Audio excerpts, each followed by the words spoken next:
Before starting the video, I request to like the video and leave a sweet comment. Hello everyone. Welcome back to the Dark Index. Tonight we are sharing another scary collection of forgotten stories buried deep in the shadows of time. In this episode, we will explore the heart of American small towns with 6 frightening tales of the most disturbing true horror stories that have come from these seemingly quiet communities. Each story has been carefully researched and rebuilt from first-hand testimonies of residents who lived through these terrifying experiences in places where everyone knows your name, but nobody knows your secrets. These are the confessions of ordinary people who witnessed extraordinary evil in towns with populations that could fit in a high school gymnasium. To protect the identities of those involved, some names and locations have been carefully changed, but the core truth of each account remains intact.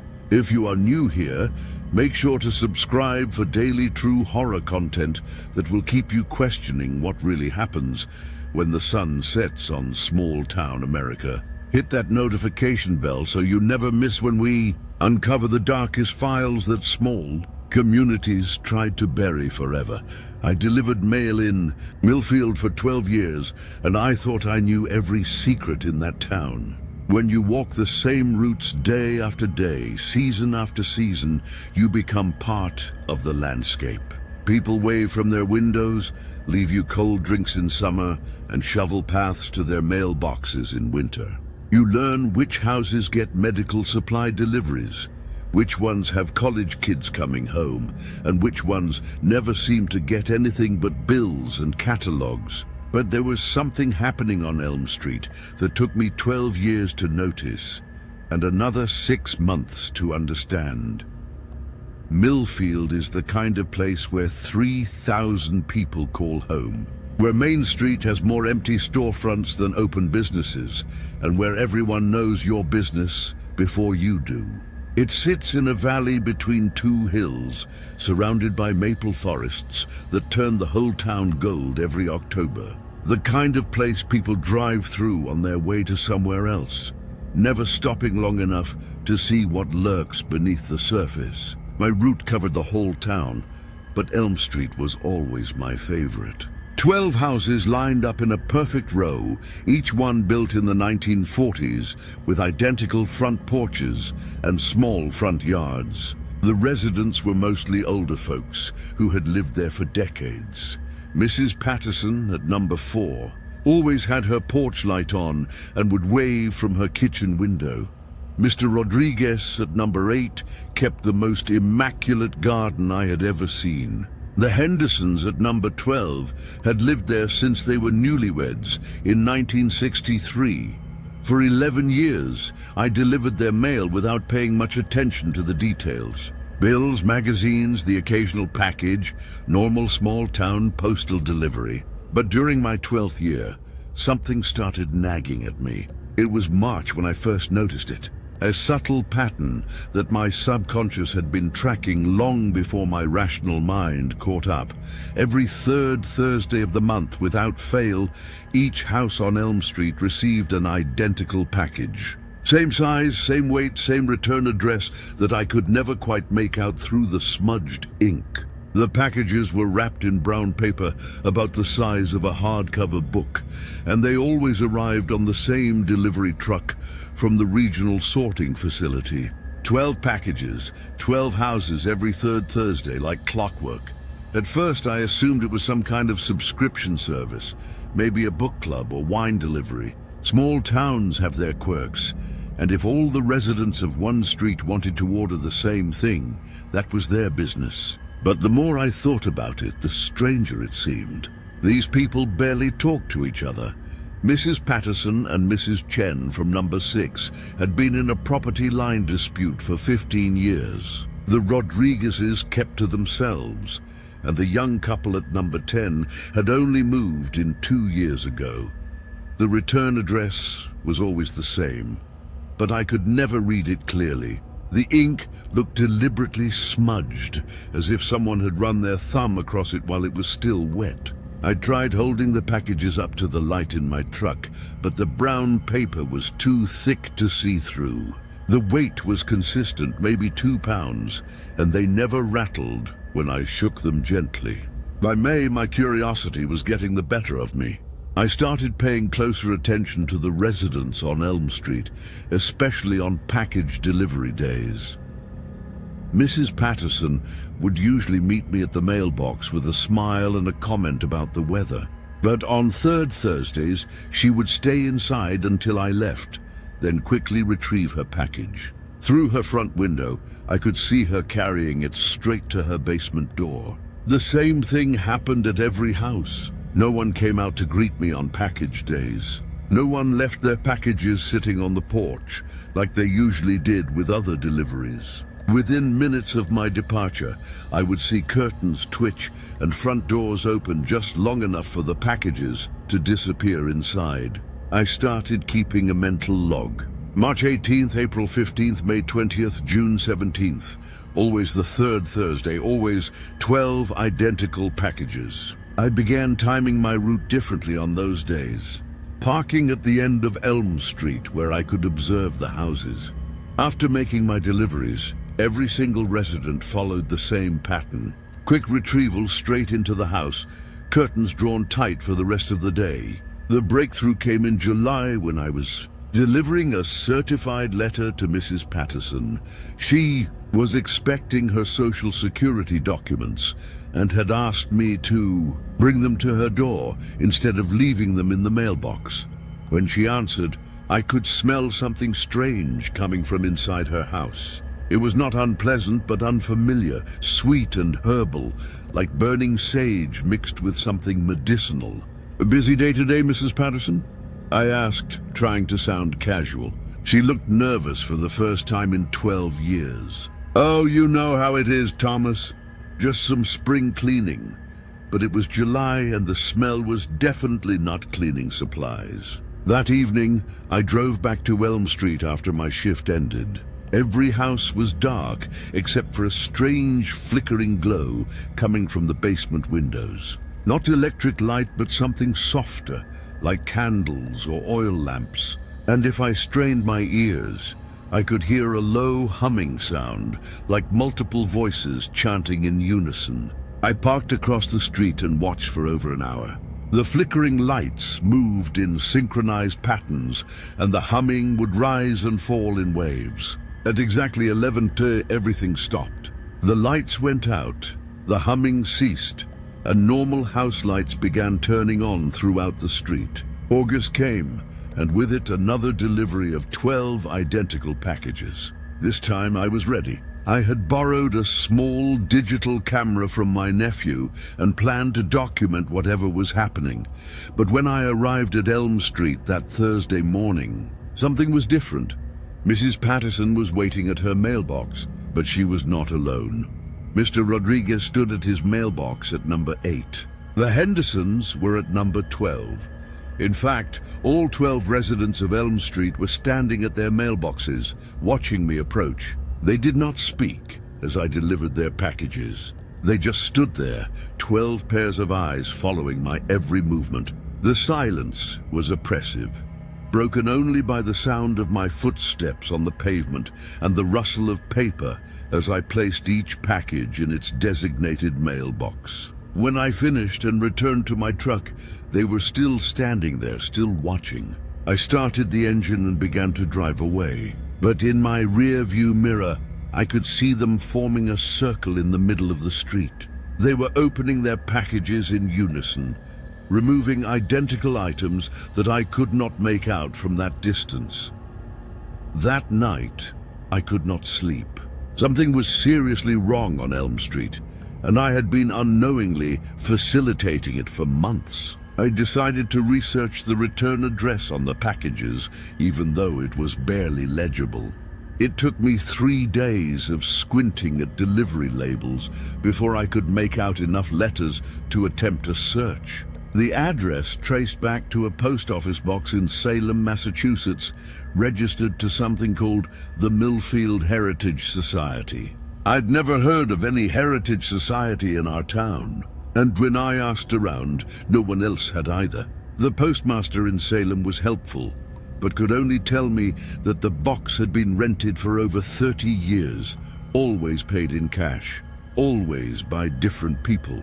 I started digging into Millfield's history, spending my evenings at the town library and searching through old records. What I found chilled me to the bone.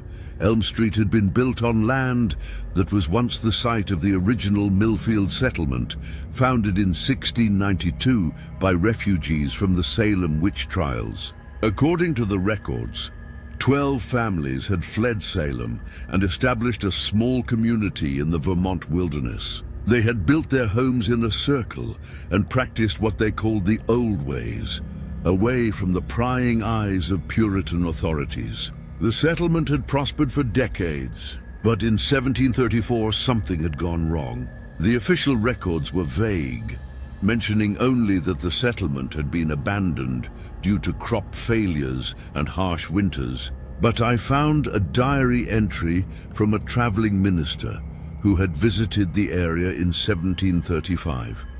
He wrote about finding the abandoned houses still standing, but with strange symbols carved into the wooden beams and scorch marks on the floors where fires had burned in perfect circles. The minister had also noted that the graves in the settlement cemetery contained no bodies. 12 headstones, 12 empty graves, and no explanation for what had happened to the families who had once lived there. By September, I was becoming obsessed with the mystery of Elm Street. I had convinced myself that the current residents were part of some kind of historical reenactment group or genealogical society. Maybe they were descendants of the original settlers, honoring their ancestors with monthly gatherings. It was strange, but not necessarily sinister. But then came the third Thursday in September, and everything changed. I arrived at Elm Street to find it deserted. No residents waiting at their mailboxes, no curtains twitching in windows, no signs of life at all. The packages were in my truck as usual, but when I stepped out to begin deliveries, I noticed something that made my blood run cold. Every single house on Elm Street was identical now. Not just similar in architecture, but perfectly identical. The paint was the same shade of white on every house, the shutters the same shade of green, the front porches exactly the same height and width. Even the landscaping was identical, with the same flowers planted in the same patterns in every yard. I'd been walking this street for 12 years, and I knew every house by heart. Mrs. Patterson's house had always had blue shutters. The Rodriguezes had replaced their front steps with brick ones just 2 years ago. The Hendersons had a distinctive oak tree in their front yard that was older than the house itself. Now all of those individual details were gone. 12 identical houses, as if they had all been built yesterday using the same blueprint. I stood in the middle of the street, packages clutched in my trembling hands, trying to make sense of what I was seeing. That was when I noticed the mailboxes. Each one had a name printed on it in identical block letters, but they were not the names of the people I had been delivering mail to for 12 years. Patterson, Rodriguez, Henderson, and all the others were gone. Instead, the mailboxes bore the names I had found in the historical records. Whitmore, Blackwood, Ashworth, and 9 others that matched the original Salem refugee families. I should have left then. I should have driven straight to the police station and reported what I had seen. Instead, I found myself walking up to the first house, the one that had belonged to Mrs. Patterson. The package felt heavier in my hands than it should have, and I could swear I felt something moving inside it. The front door opened before I could knock. A woman stood there, and for a moment I thought it was Mrs. Patterson. But this woman was younger, maybe in her 30s, with the same facial features, but darker hair and clothing that looked like it belonged in a museum. She was wearing a long black dress with a white collar, and her hair was pulled back in a style I had seen in old portraits. "You have been faithful in your service, Thomas Richardson," she said in a voice that sounded like Mrs. Patterson, but spoke with an accent I could not place. "The time has come for you to join us." Behind her, through the doorway, I could see the interior of the house. It was not Mrs. Patterson's living room, with its floral wallpaper and modern furniture.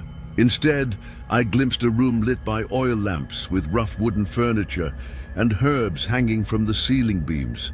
I stumbled backward, dropping the packages on the porch. They hit the wooden boards with a sound like breaking glass, and a thick, dark liquid began seeping out of the torn brown paper.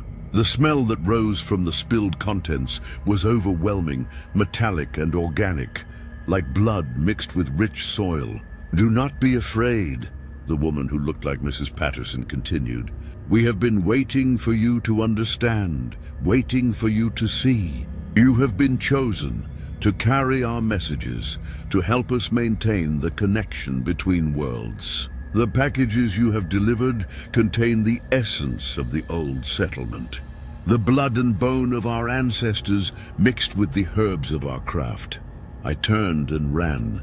Behind me, I could hear doors opening along the entire street and voices calling my name in unison. Not the voices of the people I had known for 12 years, but older voices speaking in harmonies that seemed to come from the earth itself. I made it to my truck and drove away as fast as I could, but in my rearview mirror I could see 12 figures standing in the middle of Elm Street. They were not the residents I had known, but people in old-fashioned clothing, holding hands in a circle around the spilled contents of the packages I had dropped. When I reached the main road, I pulled over and called the police, but when they arrived at Elm Street 20 minutes later, they found nothing unusual. 12 normal houses with 12 normal residents who claimed they had no idea what I was talking about. The officer said I seemed stressed and suggested I take some time off from work. The next day, I requested a transfer to a different route. I could not bring myself to go back to Elm Street, not after what I had seen. My supervisor was understanding and assigned me to the industrial district on the other side of town. But that was not the end of it.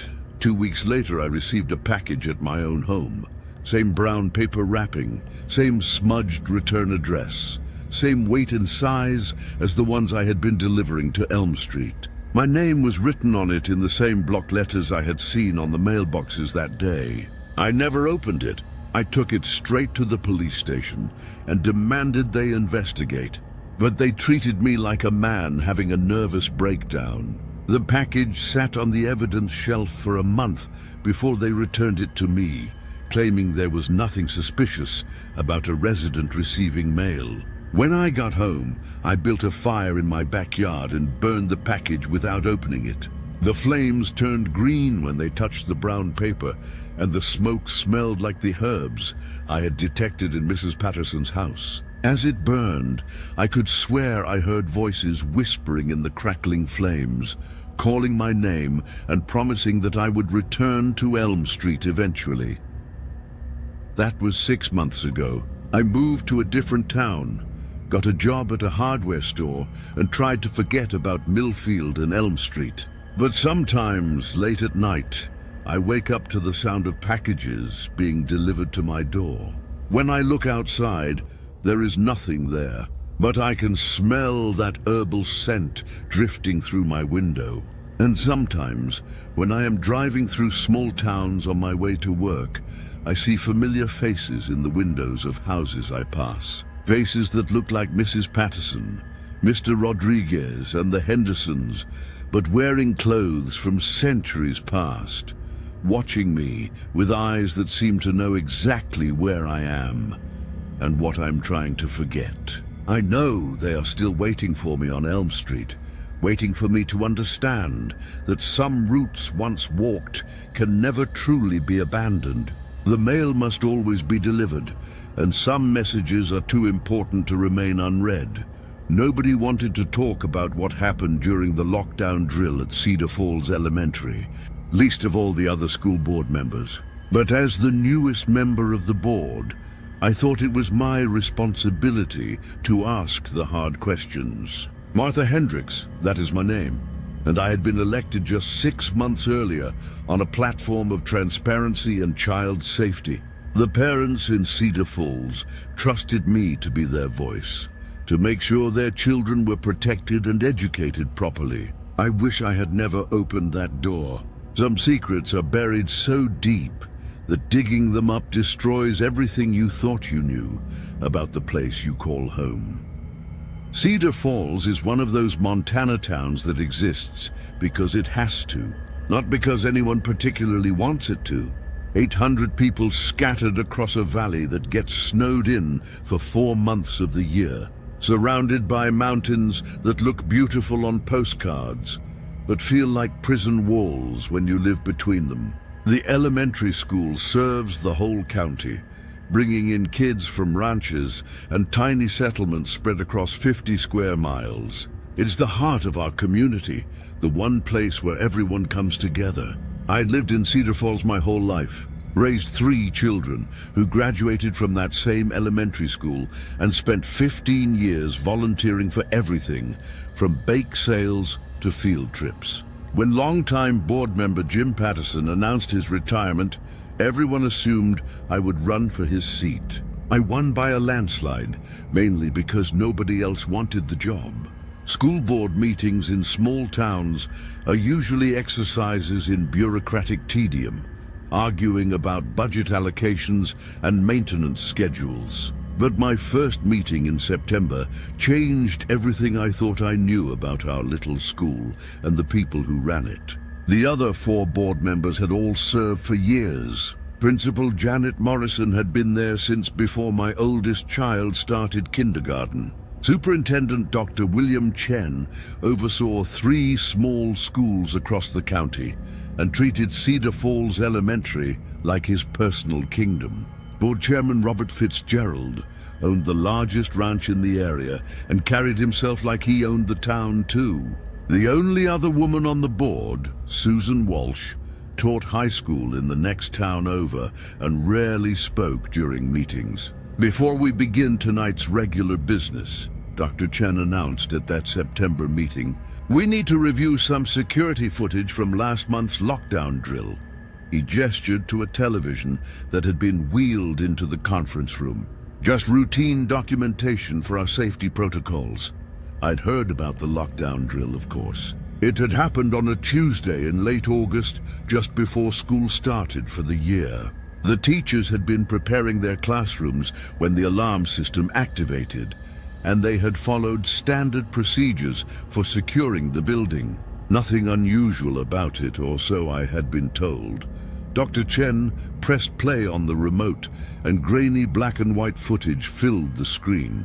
The timestamp showed August 28th, 2:15 in the afternoon. I could see teachers moving quickly through the hallways, checking the doors were locked and windows were covered.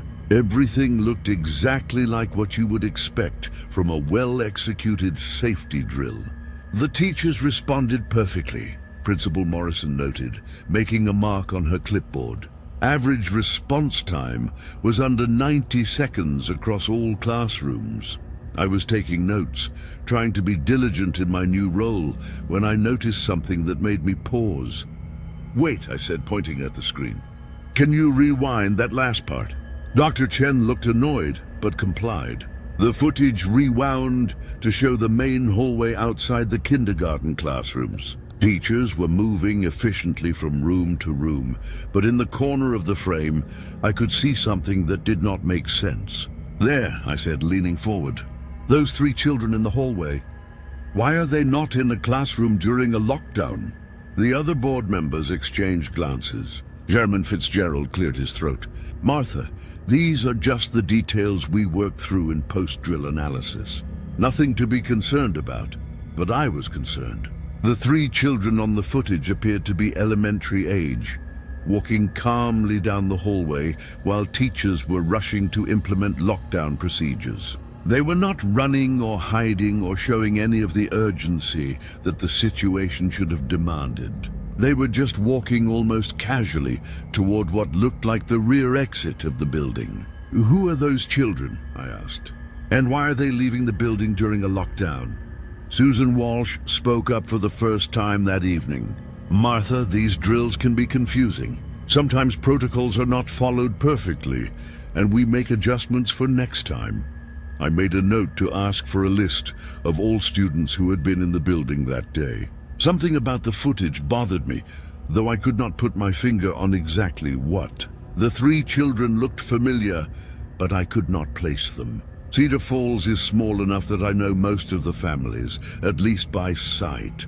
"I would like copies of this footage for my records," I announced. "As board members, we should all have access to materials that document safety procedures." Dr. Chen's response was immediate and firm. "These recordings contain sensitive security information. They remain in district custody only." That response raised more red flags. In my previous volunteer work with the school, I had never encountered resistance to reasonable requests for documentation. But Chairman Fitzgerald was already moving on to budget items, and my attempts to return to the topic were smoothly deflected. Over the next few weeks, I could not shake my unease about those 3 children. I started paying closer attention to enrollment records and attendance sheets, trying to identify who had been in the building that day. The official documentation showed that 12 teachers and 2 maintenance staff had been present for the drill, but there was no mention of any children. When I asked Principal Morrison directly about student presence during the drill, she seemed confused. "Students, Martha. The drill was conducted during our professional development week. No children were in the building, but I had seen them clearly on the footage. 3 elementary-aged children walking calmly through the hallway while teachers implemented lockdown procedures." Either Principal Morrison was mistaken about the date, or something else was happening that no one wanted to discuss. I decided to do my own investigation. Cedar Falls is small enough that unusual events create ripples throughout the community. And if 3 children had been in the school during what was supposed to be a staff-only day, someone would remember. I started asking casual questions during my weekly trips to the grocery store, the post office, and the diner on Main Street. The responses I received were strange and inconsistent. When I asked Linda Rodriguez at the post office if she remembered anything unusual happening at the school in late August, she got a distant look in her eyes and said, "Now that you mention it, I did see some kids walking down Maple Street that Tuesday afternoon. Thought it was odd since school had not started yet. Do you remember what they looked like?" I pressed. Linda paused for a long moment, like she was trying to recall a dream. "3 of them, I think, walking together, but I cannot quite remember their faces." Similar conversations throughout town yielded the same pattern. People remembered seeing children that day, but no one could provide specific details about who they were or where they had gone. It was as if the entire town had a collective blind spot about 3 specific kids. My breakthrough came when I was reviewing the school's enrollment records from the past several years. I was looking for patterns, trying to identify which families might have children who would have been in the building that day for any reason. That was when I discovered something that chilled me to the bone. 3 children had been enrolled at Cedar Falls Elementary for the previous school year, but had not returned in the fall. Emma Sullivan, age 7, Michael Patterson, age 9, and Zoe Chen, age 6. According to the records, all 3 had moved away during the summer with their families. But when I cross-referenced their information with county records, I found no documentation of any family moves, no forwarding addresses, and no transfer requests to schools in other districts. Emma Sullivan's family had lived in the same house for 12 years. Michael Patterson's father worked at the grain elevator and had no reason to relocate. Zoe Chen was Dr. Chen's own niece living with her grandparents after her parents died in a car accident 2 years earlier. I called the numbers on file for all 3 families. Emma Sullivan's phone had been disconnected. Michael Patterson's father claimed he had never heard of me and hung up when I mentioned the school board, but it was the call to Zoe Chen's grandparents that confirmed my worst fears. Zoe? Mrs. Chen's voice was shaky and confused. We have not seen Zoe since. When was it? I cannot seem to remember. She was here and then she was not. The doctor said it was grief making us forget, but we know she existed. We have her things, her pictures. I drove to the Chen house that same afternoon. The elderly couple invited me in, and what I saw broke my heart. Zoe's bedroom was perfectly preserved, as if she had just stepped out for a few minutes. But when I looked closely at the family photographs displayed throughout the house, I noticed something disturbing. In every photo that should have included Zoe, there was a strange blur or shadow, as if someone had been carefully erased from the images. She was right there, Mr. Chen kept saying, pointing to empty spaces and photographs. We remember her being right there. That evening, I called an emergency meeting with Chairman Fitzgerald. I presented him with everything I had discovered: the missing children, the inconsistent records, the gaps in everyone's memory. His response was not what I expected.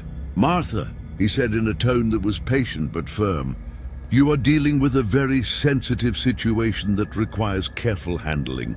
Some matters are best left to those with experience in these areas." What kind of sensitive situation involves 3 missing children and altered records? I demanded. Fitzgerald was quiet for a long moment, studying my face like he was making a decision. Finally he spoke. "Meet me at the school tomorrow night at 8:00. Come alone and I will show you what really happened during that lockdown drill." I should have brought someone with me. I should have called the state police or the FBI or anyone with authority beyond our little county. Instead, I drove to Cedar Falls Elementary alone on a cold October night, my hands shaking as I unlocked the front door with the key I had been given as a board member. Chairman Fitzgerald was waiting in the main hallway with Principal Morrison and Dr. Chen. The building felt different at night, shadows stretching longer than they should, and familiar spaces taking on ominous shapes. "Before we show you the complete footage," Dr. Chen said, "you need to understand the history of this building. Cedar Falls Elementary was built in 1952 on land that had previously been used for other purposes. The county purchased the property from a private organization that had operated here for many years.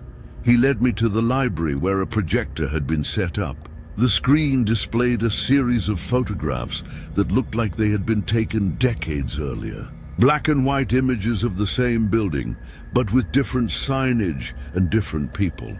From 1928 to 1951, this was the Cedar Falls Institute for Exceptional Children, Dr. Chen continued. It was a residential facility for children with what were then called developmental disabilities. But it also served as a research center for experimental treatments. The photographs showed children in institutional clothing standing in rows in front of the building that was now our elementary school. Their faces were blank and distant, and many appeared to be heavily medicated. The institute was closed after a state investigation revealed irregularities in their treatment methods. Principal Morrison added, 23 children who had been residents simply vanished during the final week of operation. No records of where they went, no family claims, no documentation of transfers to other facilities. I felt sick as the implications began to sink in. You are telling me that children disappeared from this building 70 years ago, and now 3 more children have vanished. Chairman Fitzgerald activated the projector remote and new footage filled the screen. This was not the edited version I had seen at the board meeting. This was raw security camera footage from multiple angles showing the entire sequence of events during the August lockdown. Drill. The footage began normally with teachers implementing lockdown procedures throughout the building. But at the 2-minute mark, something extraordinary happened. 3 children simply materialized in the main hallway, not walking in from another room, not emerging from hiding places. They appeared out of thin air like smoke condensing into solid form. Emma Sullivan, Michael Patterson and Zoe Chen stood in the hallway for several seconds, looking around with expressions of confusion and fear. Then they began walking toward the rear exit, their movements mechanical and synchronized, like they were being controlled by an external force. "The building remembers," Dr. Chen said quietly. "Every few years, usually during times of stress or change, the Institute reasserts itself. The children who vanished in 1951 are still here, still trapped in the building's memory. And sometimes they take living children back with them." The footage continued, showing the 3 children reaching the rear exit. But instead of opening the door and leaving, they simply walked through it, passing through solid wood and metal like they were made of mist. On the exterior camera, there was no sign of them. They had not exited the building. They had been absorbed by it. "Where are they now?" I whispered, though I was not sure I wanted to know the answer. "They exist in the spaces between spaces," Principal Morrison replied.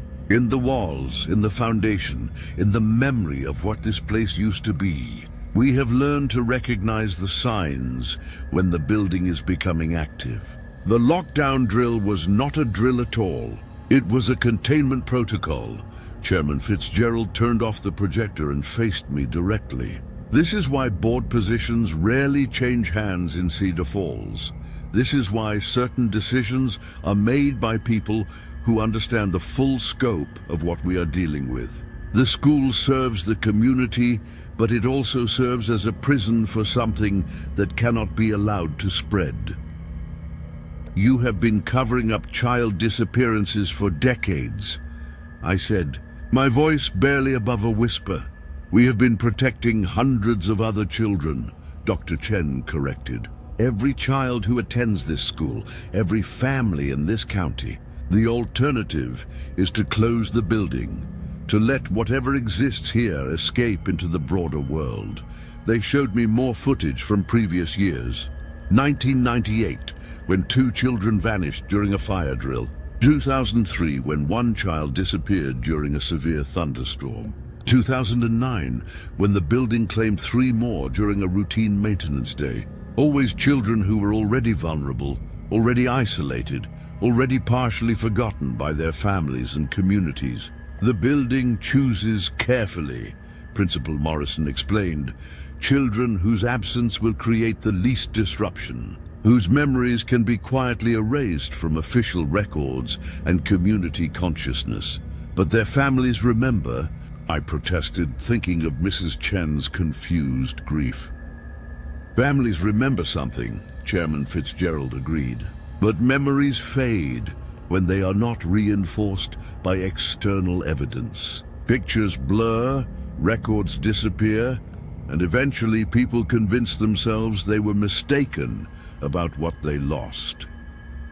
I left the school that night knowing that I faced an impossible choice. I could expose what I had learned and watch our community torn apart by investigations and media attention, while potentially releasing something far worse into the world. Or I could become complicit in a cover-up that had already claimed dozens of children over several decades.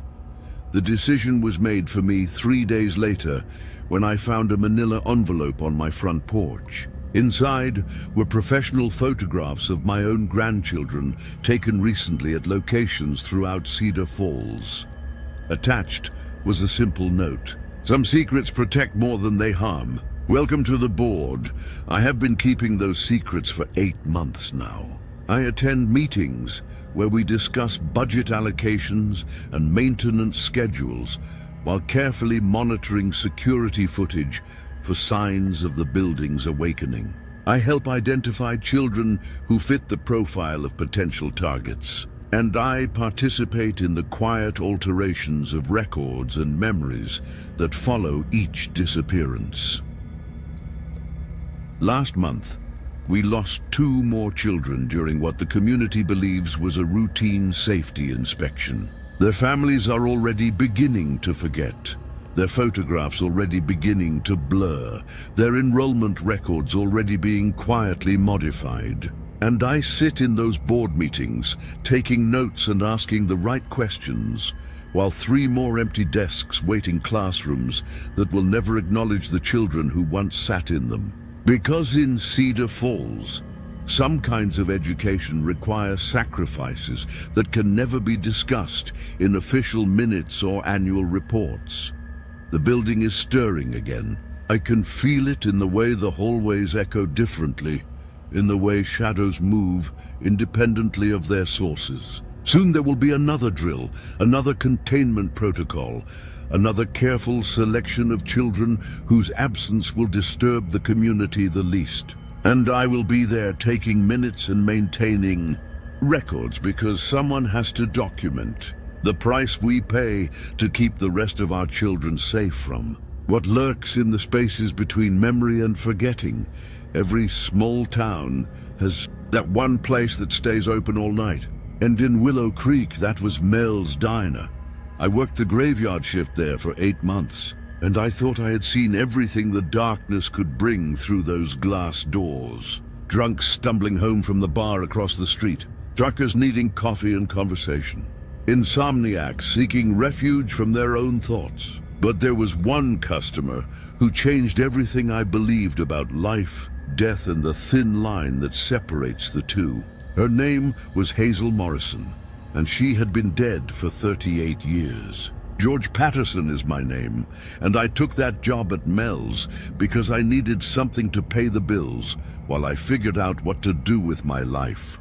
29 years old, fresh out of a relationship that had lasted too long, and tired of pretending I had my future mapped out like everyone else my age seemed to.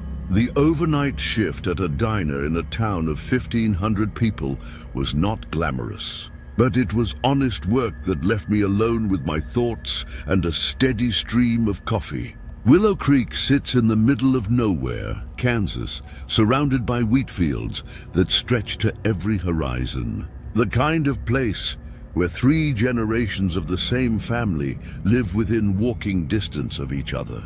Where everyone knows your business before you do, and where the biggest excitement is usually the high school football games on Friday nights. Mel's Diner had been serving the community since 1962, occupying a converted train car on the edge of downtown with red vinyl booths and a counter that had absorbed decades of conversations and confessions. The overnight shift was typically quiet between midnight and 6 in the morning.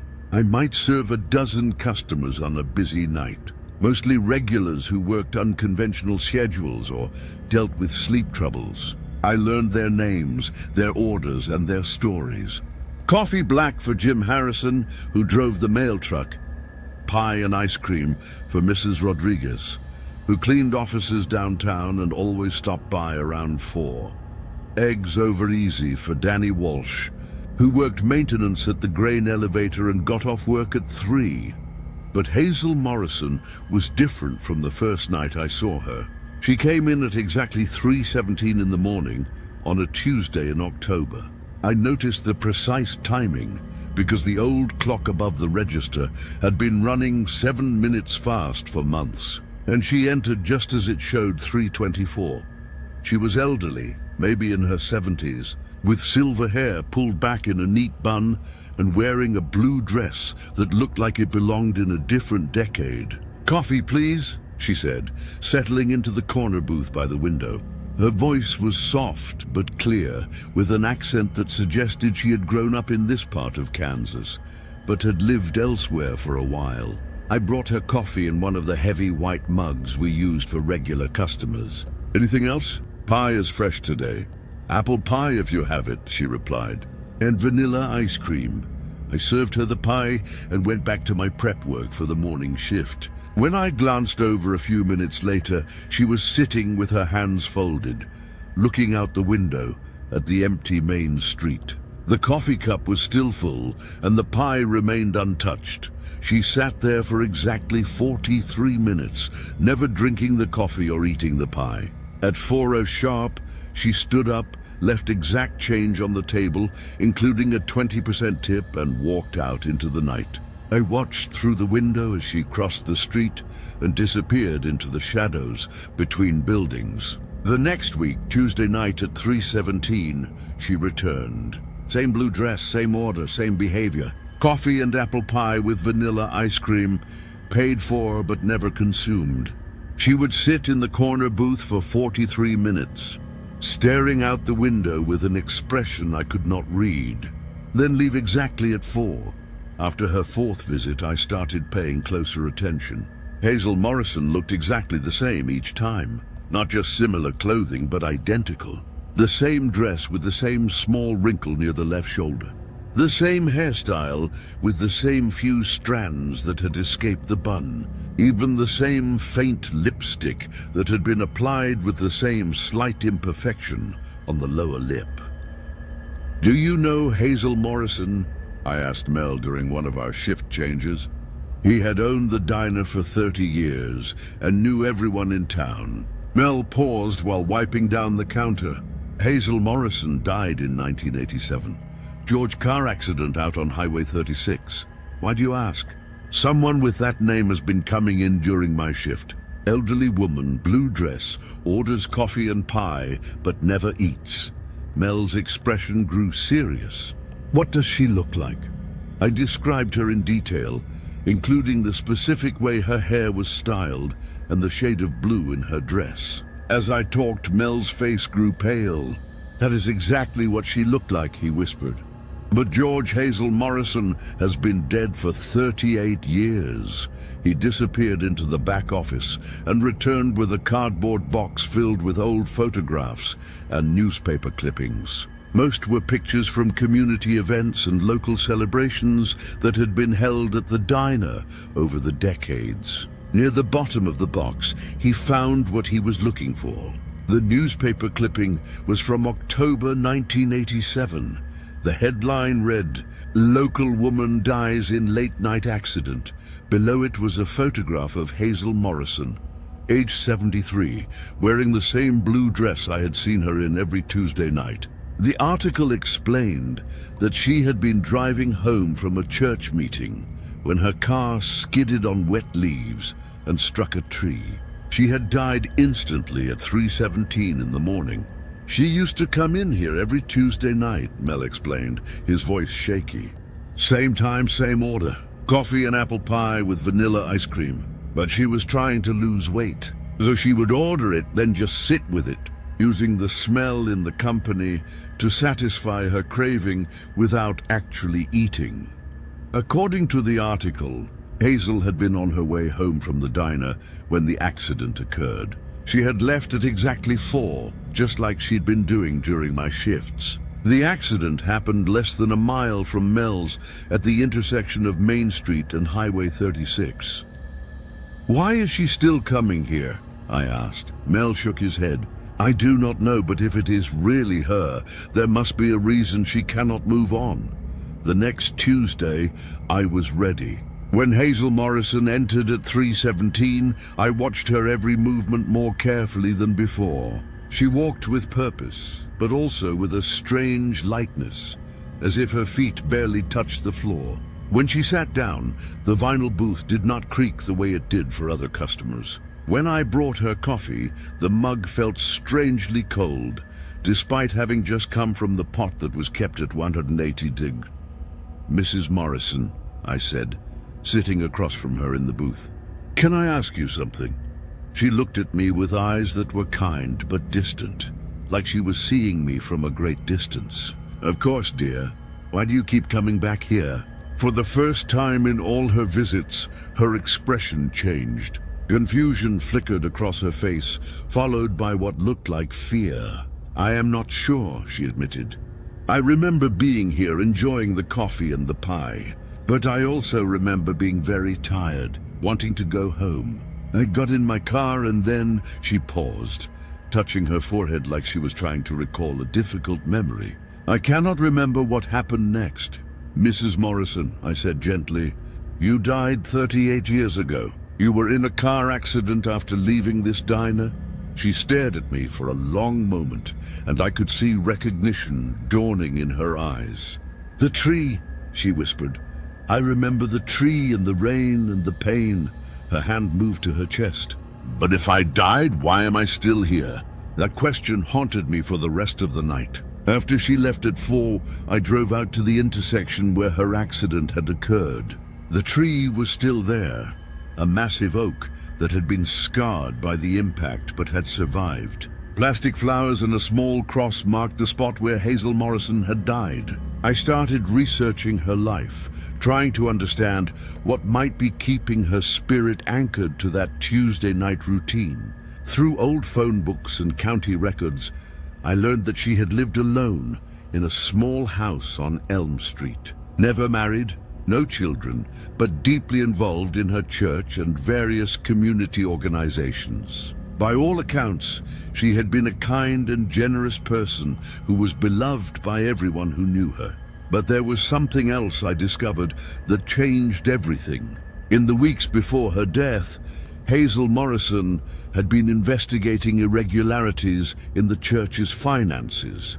As the treasurer, she had noticed money disappearing from various accounts and had been quietly gathering evidence of embezzlement by other church officials. The night she died, she had not been coming from a regular church meeting. She had been meeting secretly with a lawyer from the county seat, providing him with documents that would have exposed a scheme that had stolen thousands of dollars from church members and local charities. Those documents were never found after her accident. The embezzlement continued for several more years until the scheme collapsed on its own. But by then, the evidence was gone, and no one was ever prosecuted. I realized that Hazel Morrison was trapped in the last night of her life because she had died with unfinished business. She had been carrying the weight of truth that needed to be revealed, and her death had prevented justice from being served. The next Tuesday, when she arrived at 3:17, I was waiting with a folder full of everything I had learned about her investigation and the embezzlement scheme. Mrs. Morrison, I said, placing the folder on the table, I think I know why you are still here.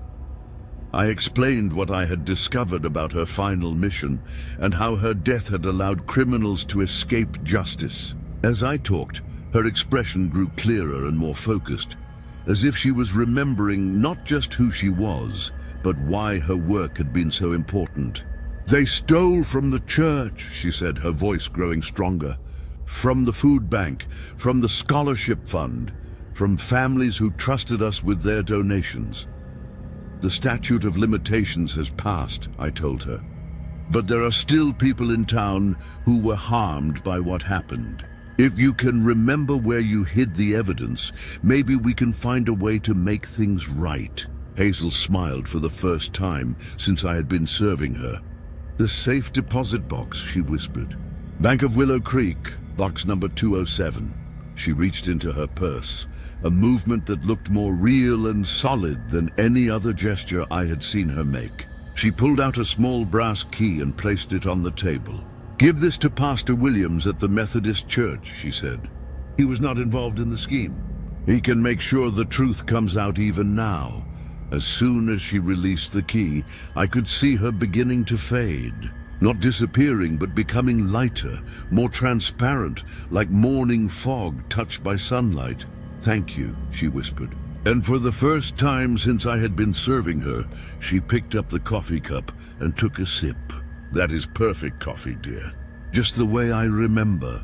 She faded away completely at 4, leaving behind only the key exact change for her order and the lingering scent of apple pie and vanilla ice cream. I delivered the key to Pastor Williams the next morning, along with everything I'd learned about Hazel Morrison's investigation. The safe deposit box contained decades of financial documents that exposed not just the original embezzlement, but ongoing fraud that had continued long after her death. While criminal charges were no longer possible, The revelations led to civil lawsuits that recovered hundreds of thousands of dollars for victims and their families. Scholarships were established in Hazel Morrison's name, and a memorial garden was planted at the church she had died trying to protect. I never saw her again after that Tuesday night, but sometimes when I'm working the overnight shift and the clock shows 3:17, I catch the faint scent of apple pie and vanilla ice cream drifting through the diner. And I know that somewhere Hazel Morrison is finally at peace. They called me to settle a property dispute between two families who had been neighbors for 40 years. And I thought it would be a straightforward surveying job. Richard Blackwood is my name, and I've been measuring and mapping land boundaries across North Carolina for 15 years. Most property disputes involve a few feet here and there. Maybe a fence that was built in the wrong place, or a driveway that crosses into someone else's deed. But what I discovered in the hills outside Harmony Ridge changed everything I thought I knew about the secrets that can be buried beneath seemingly ordinary land. Harmony Ridge is one of those mountain communities that feels removed from the modern world, where families trace their roots back 6 or 7 generations and newcomers are still considered outsiders after 20 years. The town proper has maybe 200 people, but the surrounding hills are dotted with isolated homesteads and family compounds that have been passed down through generations. It is the kind of place where people handle their own problems and view outside interference with deep suspicion. The Morrison and Fleming families had been feuding over a strip of land that separated their properties for as long as anyone could remember. According to the county clerk who hired me, the dispute had been going on since the early 1980s, with both families claiming ownership of a wedge-shaped piece of forest that covered about 3 acres. Previous surveys had been inconclusive, and the families had been taking turns filing lawsuits that went nowhere. "We need a definitive boundary established," the clerk explained when she called me. "The families are threatening violence over this thing, and we cannot have that in our county." I drove up to Harmony Ridge on a crisp October morning, my equipment loaded in the back of my truck and a folder full of deeds and historical maps on the passenger seat.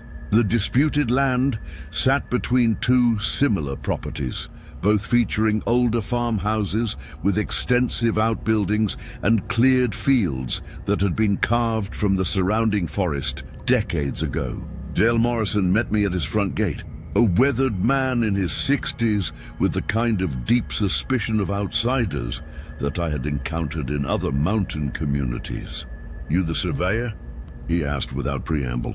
"Richard Blackwood?" I introduced myself, extending my hand. "I understand you and your neighbors need some boundaries clarified."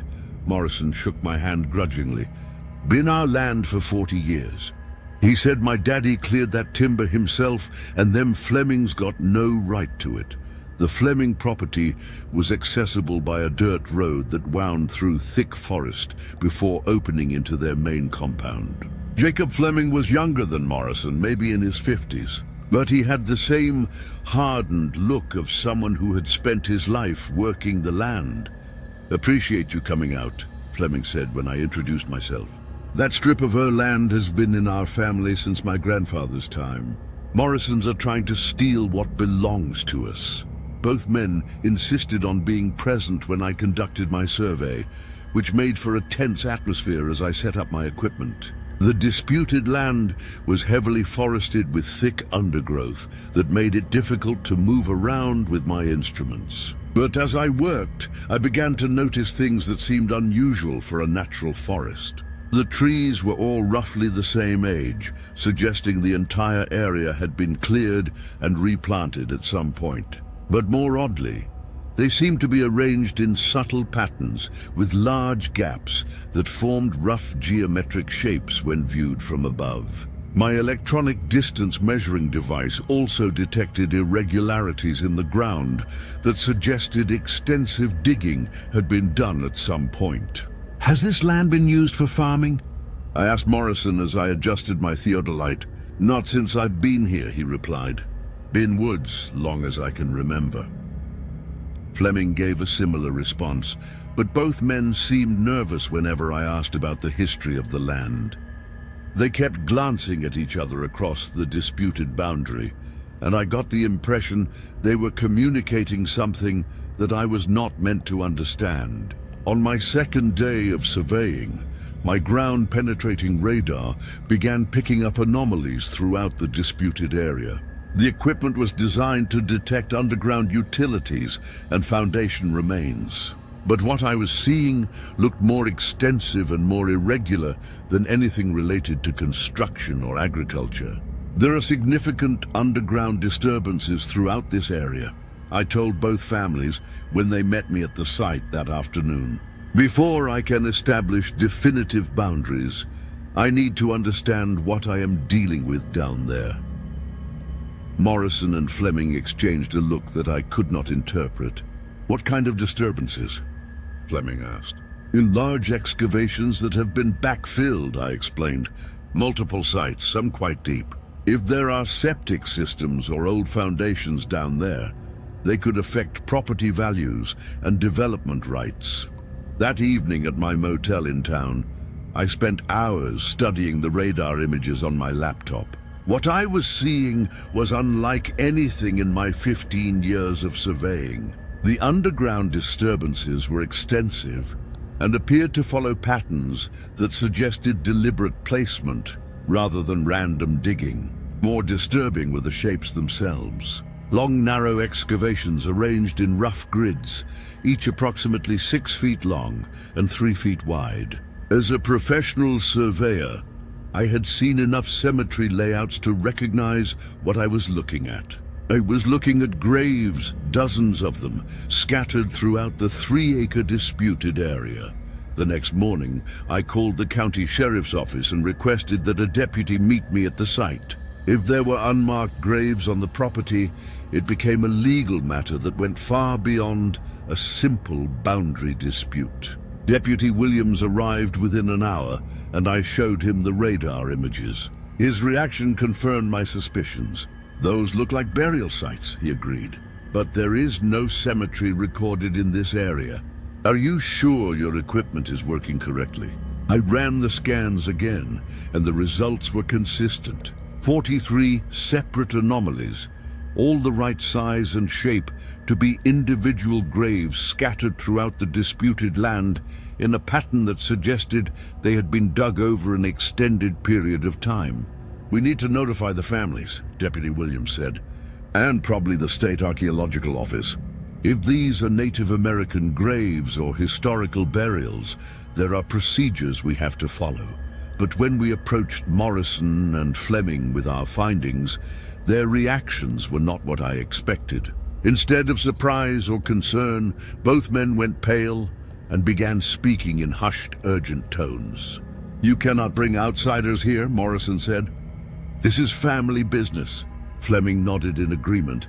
Some things are better left buried. Deputy Williams pressed them for more information, but both families became increasingly evasive. They claimed they had no knowledge of any graves on the property and insisted that my equipment must be malfunctioning. That night I received a phone call at my motel. The voice was male but disguised, speaking in a whisper that made it impossible to identify. Stop digging, the voice said. Leave Harmony Ridge tomorrow and never come back. This is your only warning. I hung up and immediately called Deputy Williams. He promised to increase patrols around my motel and the surveying site, but I could tell he was taking the threat seriously. The next day, I returned to the disputed land with a different approach. Instead of focusing on boundary lines, I concentrated on documenting the underground anomalies. If these were illegal burial sites, I needed evidence that would hold up in court. As I worked, I noticed that both families were watching me from a distance. Morrison stood at the edge of his property with what looked like a rifle, while Fleming paced back and forth along his fence line. The tension was palpable, and I began to understand that I had stumbled into something far more serious than a property dispute. My breakthrough came when I decided to dig a small test hole at one of the radar anomaly sites. I had brought a folding shovel for exactly this purpose, and I chose a location that was roughly in the center of the disputed area. 3 feet down, my shovel hit something that was definitely not soil or rock. I cleared away more dirt and exposed what was unmistakably human bone. A skull partially preserved and stained dark brown from decades in the earth. But this was not an old burial. There were metal fragments mixed with the remains, pieces of what looked like contemporary clothing and personal effects. I could see a wristwatch, tarnished jewelry, and scraps of fabric that had not fully decomposed. I was looking at a murder victim, not an ancestor. I immediately called Deputy Williams and began photographing everything before disturbing the site further. But as I worked, I became aware that I was no longer alone in the forest. Morrison and Fleming had approached silently, and they were now standing about 20 feet away, watching me document their secret. Both men were armed, and their expressions made it clear that they viewed me as a threat to something much more important than property boundaries. "You should not have dug there," Morrison said quietly. "How long has this been going on?" I asked, still crouched beside the exposed grave. Fleming answered, 40 years, give or take, maybe a few more. People pass through these mountains, drifters and travelers who nobody misses. Sometimes they cause problems, threaten families, steal from decent folks. "So you kill them," I said. "So we protect what is ours," Morrison corrected. "And we dispose of problems in a way that keeps our community safe." I realized that the property dispute had been a cover story for decades. The two families were not fighting over the land. They were cooperating to maintain it as a private burial ground for victims they could not afford to have discovered. "The surveying stops now," Fleming said, raising his rifle. "And you forget what you found here." Deputy Williams arrived 15 minutes later to find my equipment abandoned, but no sign of me. The test hole had been hastily filled, and both families claimed they had no idea where I had gone. It took search teams 3 days to find my body in a ravine 2 miles from the disputed property. The official cause of death was listed as an accidental fall while surveying remote terrain, despite the obvious evidence of violence. But I am still here in a way, still measuring and mapping the secrets, buried in the hills around Harmony Ridge, and I know that someday someone else will discover what the Morrison and Fleming families have been hiding in the land they never really fought over. The 44 graves are still there, waiting to tell their stories to anyone brave enough to dig deep enough to find the truth. I was supposed to fill in for the regular nurse in Riverside for just 2 weeks while she recovered from surgery. But what I discovered in that small Iowa town kept me awake for months after I finally escaped. Betty Sullivan is my name, and I have been a visiting nurse for 12 years, covering rural communities across the Midwest, where medical professionals are scarce and help is always needed. I thought I had seen every kind of medical situation possible in isolated places. But Riverside taught me that some communities will go to unimaginable lengths to preserve what they consider their way of life. Riverside sits along a bend in the Cedar River, population 637, according to the faded welcome sign at the edge of town. The kind of place where cornfields stretch in every direction, where the biggest building is the grain elevator, and where 3 generations of families live within a few blocks of each other. It should have been a routine assignment. Cover the basic medical needs of a small community for 2 weeks. Help with medication management for elderly residents, and assist the local doctor with whatever cases came up. Dr. Arthur Coleman had been Riverside's only physician for over 30 years. And everyone spoke of him with the kind of reverence usually reserved for saints. He delivered most of the younger generation, treated everything from farming accidents to heart attacks, and never turned away a patient regardless of their ability to pay. When I arrived at his clinic on a Monday morning in September, he greeted me with the warm professionalism I had come to expect from small-town doctors. "Welcome to Riverside." "Betty," he said, shaking my hand with a grip that was firm despite his 70-plus years. "Martha Wilson will be back in 2 weeks. But until then, I am grateful for the help." The clinic was small but well-equipped, occupying a converted house on Main Street with examination rooms that had been added over the years as the practice grew. Dr. Coleman showed me around, introduced me to the receptionist and the part-time lab technician, and explained the filing system for patient records. "Most of our patients are families who've been coming here for decades," he explained as we walked through the facility. "You will find that Riverside folks are remarkably healthy for a rural community. We have very low rates of cancer, heart disease, and other chronic conditions that plague similar towns." That first week seemed to confirm his assessment. I saw patients for routine blood pressure checks, diabetes monitoring, and minor injuries. Everyone was friendly and seemed genuinely healthy for their age groups. But I began to notice patterns in the medical records that struck me as unusual. Every family in town seemed to share certain genetic traits that should have been much more rare.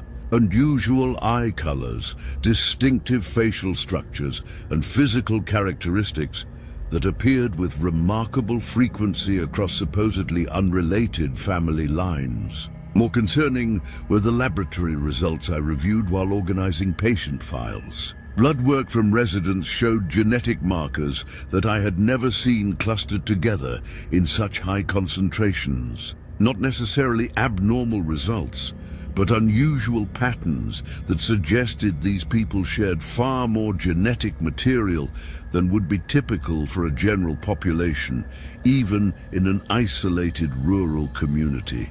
"Dr. Coleman," I asked during one of our consultations, "have there been genetic studies done on the population here? Some of these lab results show interesting patterns." His reaction was immediate and defensive. "Betty, I think you are reading too much into routine blood work.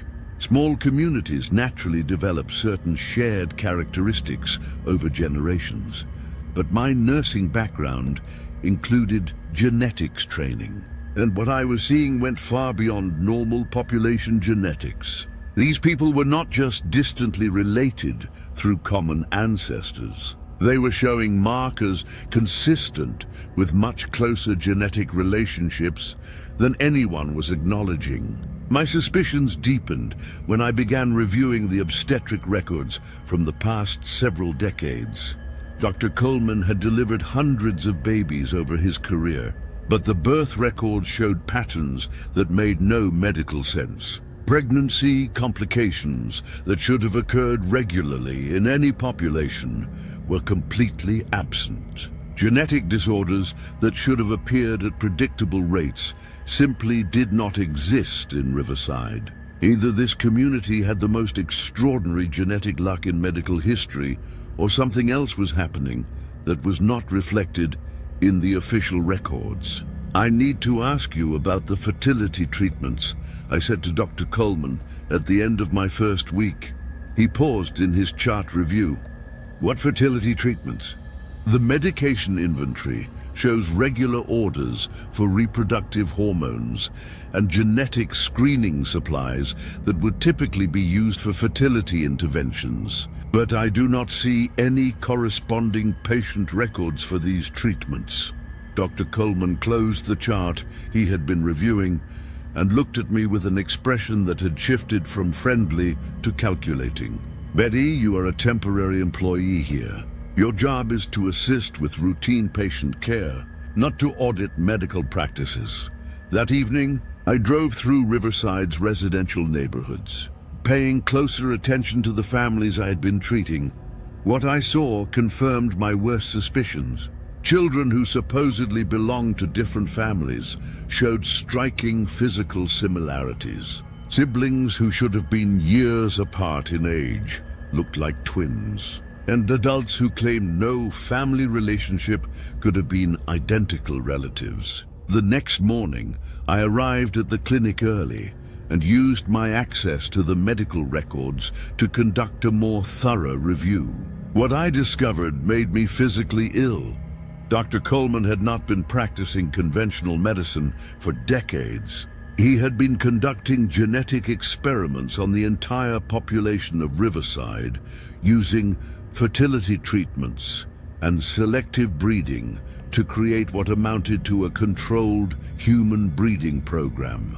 The medical files contained detailed genetic analyses of every resident, tracking bloodlines and genetic markers with the precision of a livestock breeding operation.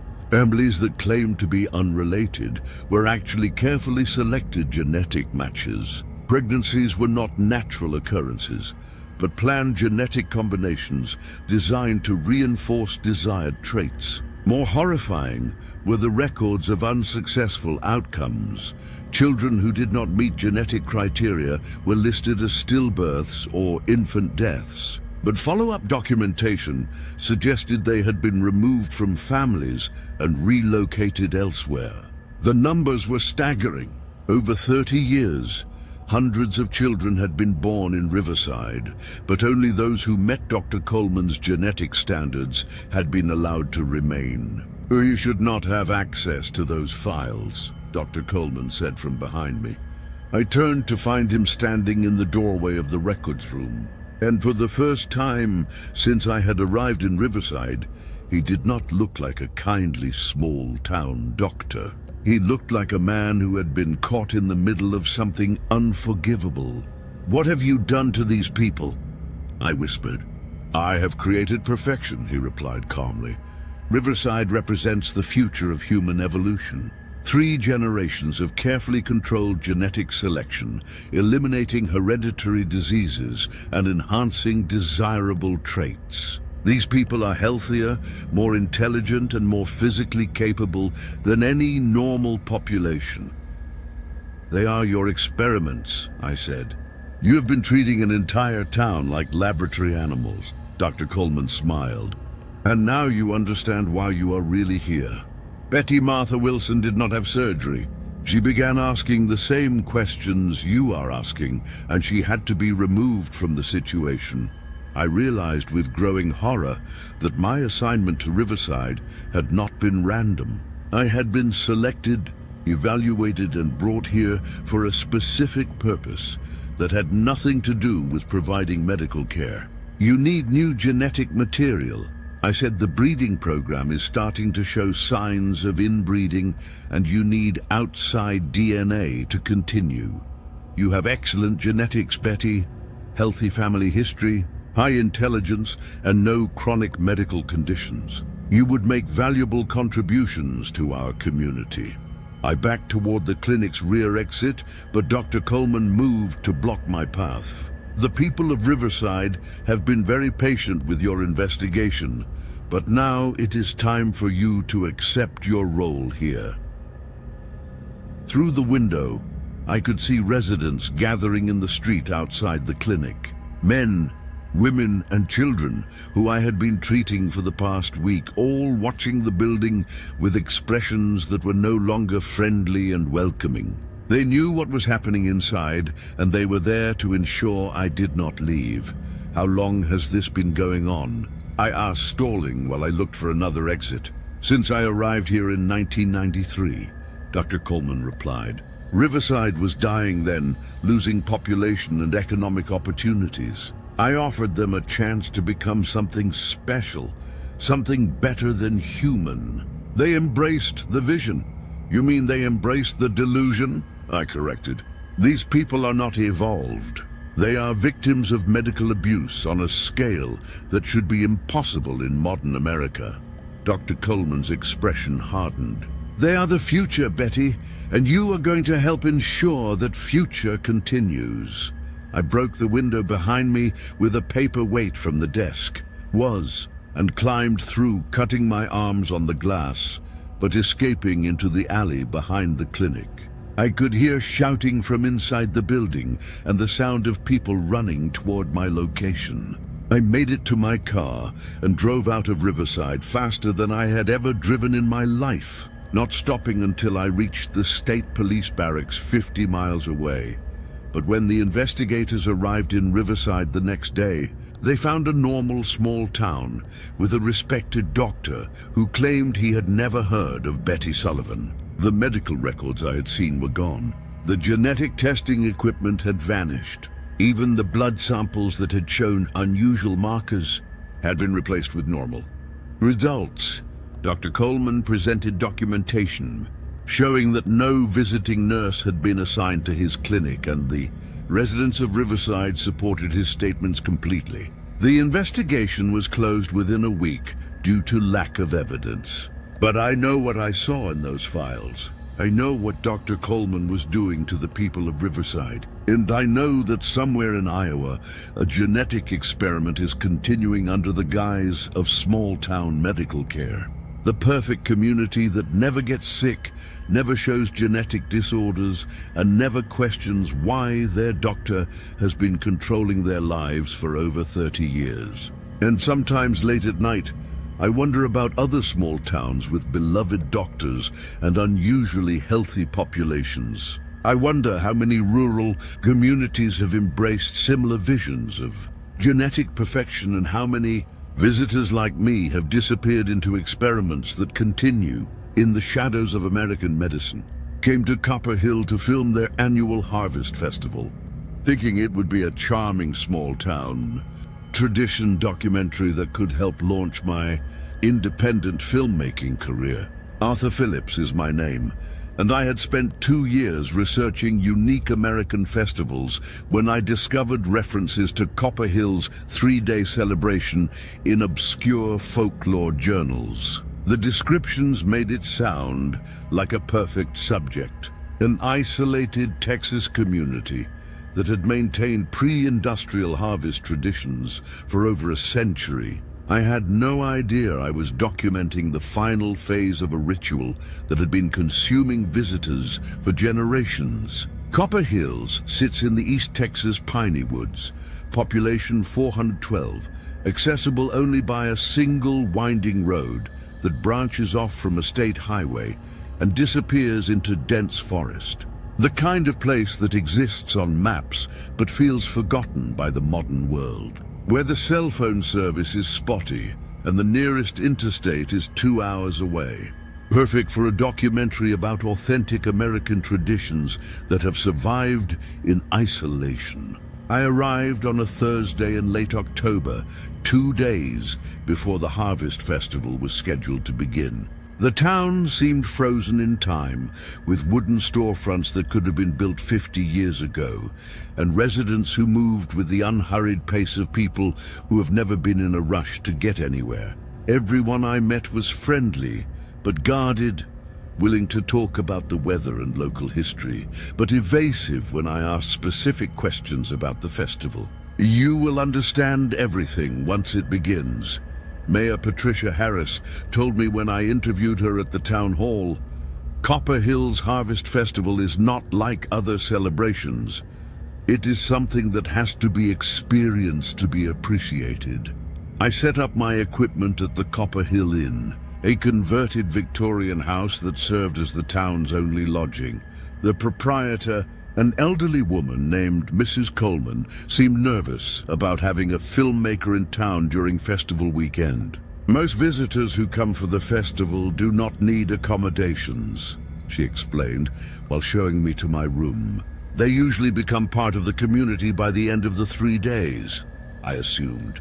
She meant that people enjoyed the festival so much they extended their stays or decided to move to Copper Hill. Small towns are always hoping to attract new residents, and a successful festival could be good for local economic development. The first day of the Harvest Festival began at dawn on Saturday, with what the residents called the Awakening Ceremony. The entire town gathered in the central square, forming concentric circles around a raised platform where Mayor Harris and several other community leaders stood wearing elaborate costumes that looked handmade and ancient. I filmed everything, focusing on the intricate details of the costumes and the solemn expressions of the participants. The ceremony involved chanting in what sounded like a mixture of languages, some recognizable as variants of English and Spanish, but others completely unfamiliar. The townspeople moved in synchronized patterns, stepping in rhythm to drums that were played by children who could not have been more than 10 years old. "This represents the awakening of the harvest spirit," explained James Morrison, a local teacher who had volunteered to be my guide. "Our ancestors brought these traditions from the old country, and we have maintained them without interruption for over 100 years. But as I filmed, I began to notice details that did not match Morrison's explanation. The costumes were not folk designs from any European tradition I could identify.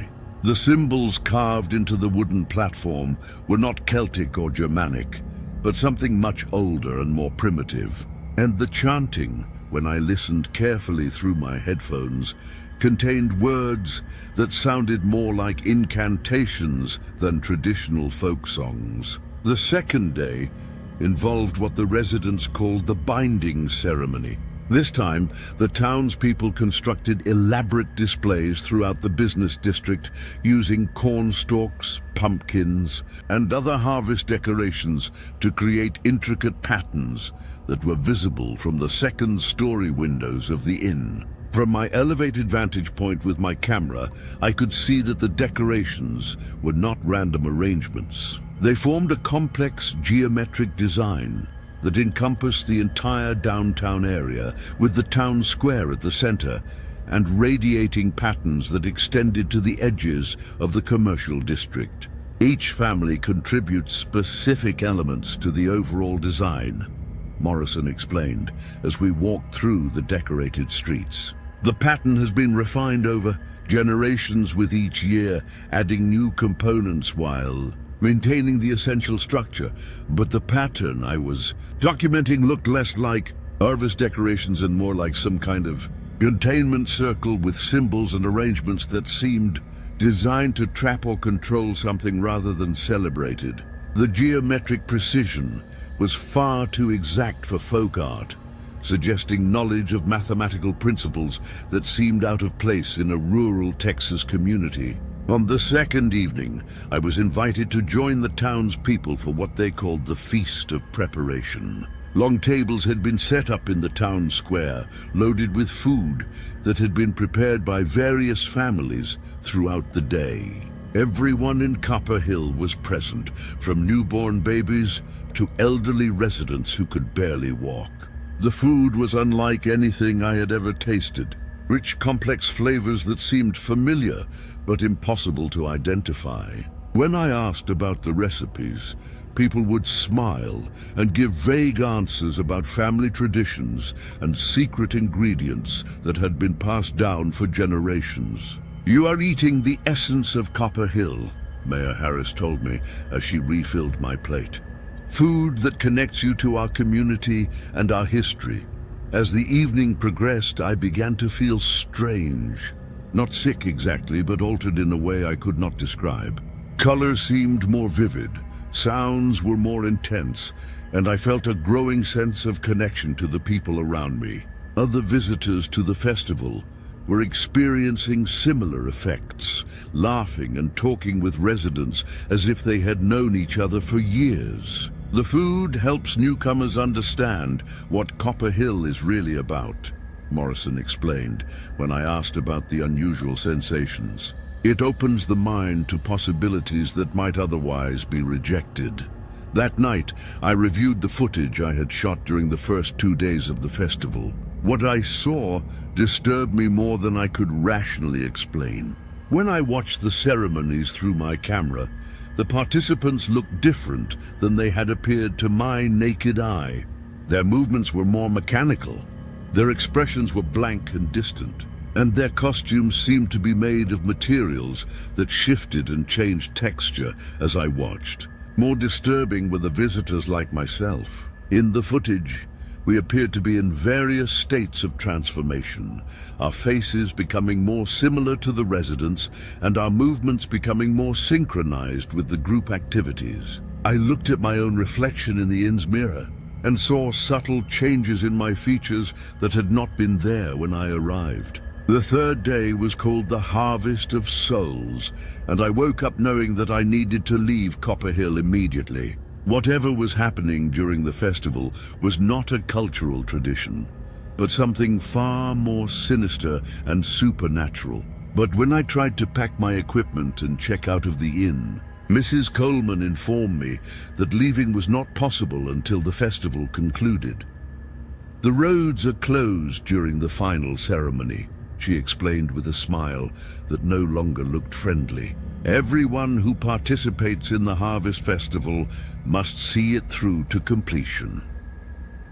I discovered that my car keys were missing from my room, and my cell phone had stopped working entirely. The other visitors who had arrived for the festival seemed unconcerned about these developments, apparently accepting that they would remain in Copper Hill for as long as necessary. The final ceremony began at sunset in the town square, with all the residents and visitors forming a massive circle around the decorated platform. Mayor Hendricks began chanting in the unknown, language I had heard during the previous ceremonies, and the entire crowd responded in unison with words I somehow knew despite never having heard them before. As the chanting continued, I began to understand what was really happening in Copper Hill. The Harvest Festival was not celebrating the agricultural harvest, but harvesting something else entirely. The identities, memories, and souls of visitors who were drawn to the community.